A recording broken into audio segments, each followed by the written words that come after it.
Good morning, all of you. Today we are going to start the regulating infrastructure development in India. So, what are the different rules and codes and the standards which are implemented by the Ministry of Urban Development and other ULBs for the infrastructure development?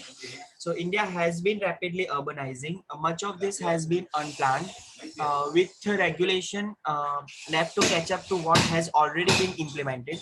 This leaves a room for improving the legal framework in terms of what role is played by each level of government, as well as the process for setting standard for each type of infrastructure. Regulation of the professional involved, including the town planners and engineers, is missing, resulting in the implementation issue.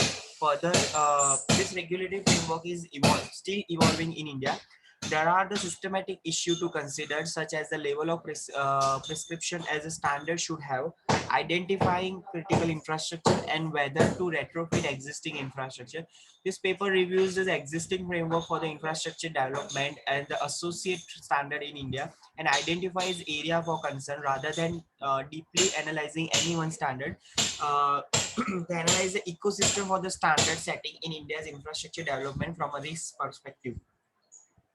So the adopting safety standard when developing infrastructure is one mere element of ensuring a safe built environment. Time varying factors coupled with a geographical consideration take a notion of safety far beyond simple adopting a technical standard. For example, every location has a different mix of materials that can be used to build infrastructure. Over the time, the changes in the material science interact with the locally available raw material to create a new ones.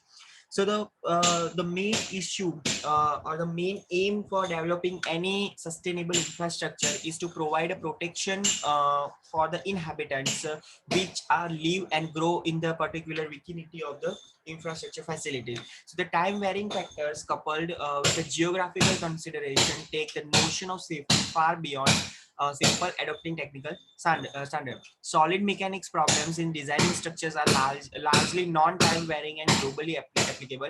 Yet the solution to this problem are steadily evolving through improvements in mathematics and the numerical computation. Similarly, engineering find the cost minimizing trade-offs as relative price change over time and differ across location. Feasible and optimal design also change. Further, the shock that built structure may face an integral part of ensuring structural soundness. This threat perception also varies by the location and the change over time. So the first and the main issue which are facing regarding the construction and the development of the infrastructure facility and is the designing of the structure. So this is the non-time varying and the globally applicable standard that the building is a structurally safe to provide its inhabitant the safety and the growing environment or the sustainable atmosphere at that particular facility.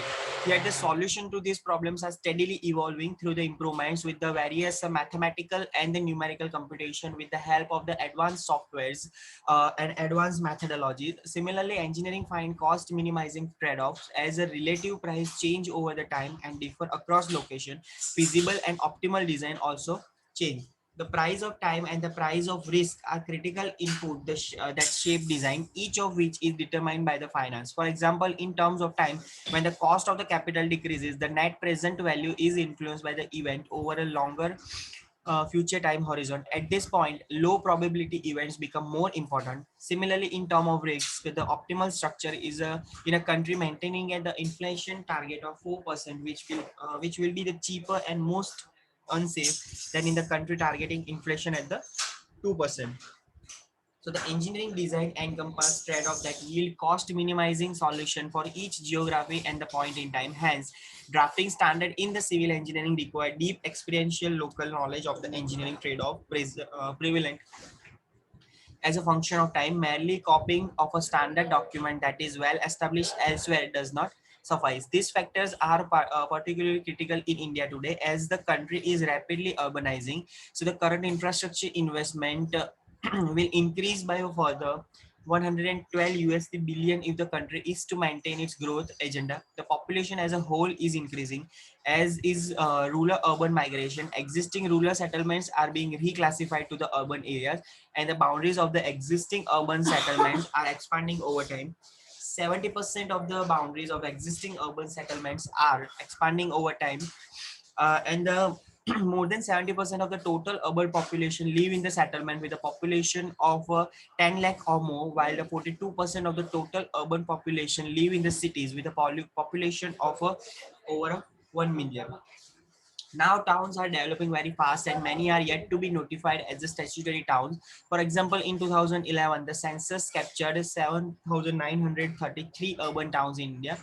Of this, only 4,041 were statutory towns, and the remaining 3,892 were classified as a census town, as they meet the minimum criteria for the urban town, with the exception that they were not notified as such. Between 2001 and 2011, the number of statutory town increased marginally by 6.4%. Non-statutory town, however, increased by an alarming 186% in the same period, reflecting large amount of the unplanned urbanization. So the India is facing the rapid growth of the urbanization for people moving from the rural area to the urban area for the better infrastructure facility as well as a better educational and employment opportunity. So due to this phenomena, due to the rapid urbanizing effect, many urban areas facing various difficulties like the congestion and the non-availability of the basic infrastructure facility like the tap water, electricity, the proper transportation facilities, and due to that, there are the number of the scarcities are going to raise. This become a problem as the Constitution of India, which detail the distribution of legislative power between the center, state, and the local bodies, allow for devolution of urban and the town planning to notify towns. As a result, census towns are neither responsible for planning their urbanization nor they do have the power to do so. Even from the municipalities and above, different level of the governance are responsible for providing the specific type of infrastructure as detailed in the Constitution of India. The quality of this infrastructure and the extent to which it adheres the adopted standard may vary due to the capacity of the governing body involved.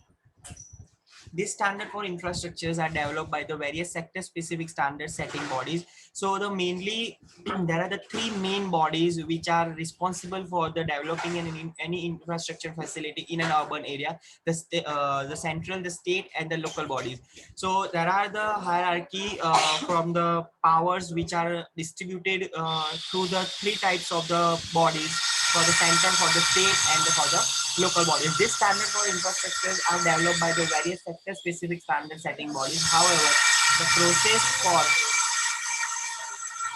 developing them is not standardized across sector, nor it is a streamlined with the process followed by the international standard setting bodies. As a result, the adequacy of this standard for the mitigating the risk they are set out also a concern. Once these standards are adopted by each governing body, implementation requires a clear process for the steps in the infrastructure development and accountability of the relevant professional if the process is not followed. This process is often well defined in India across sectors. However, accountability of professional is missing. While architects are regulated by the statutory regulator, this is no such regulator for engineers or the town planner in India, and implementing quality infrastructure development may therefore be hindered. Engineer play a crucial role in the design, planning, and the constructing stage of the infrastructure project to ensure safety. Further, competent engineers are required for the providing education and the developing infrastructure standard. Without a statutory regulator for engineering education and conduct, safety in infrastructure development may be compromised.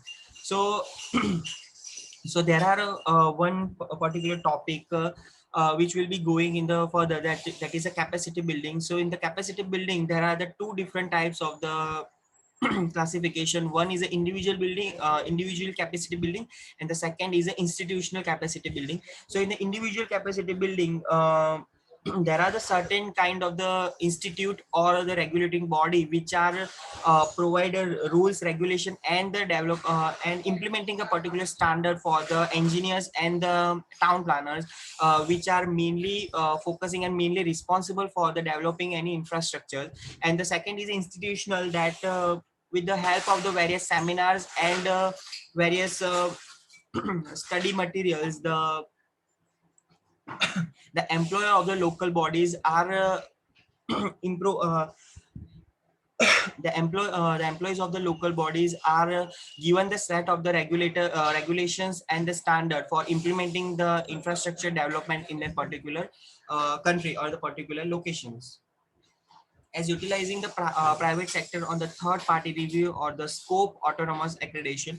Further, as India's regulatory framework for the infrastructure development and the safety standard is still evolving, there are systematic consideration that, if addressed appropriately, could also reduce risk. For example, while there is a merit in moving towards a performance-based standard regime, prescriptive standards are used when there is a lacking competence to convert the descriptive requirements into the qualitative specification. As a result, an appropriate balance between the two regulatory frameworks should be considered when developing a regulatory framework for the standard, one that encourages compliance and allow for its measurement. Similarly, the question of whether to retrofit existing infrastructure is an important one for India. So based on the reviews, there are the two types of the basic infrastructure. The one is a improvement of the new infrastructure, and the second one is a retrofit of the existing infrastructure. So our next topic is the Indian context. So we will discussing this topic in the very next lecture. Okay, so see you in the next lecture. Thank you.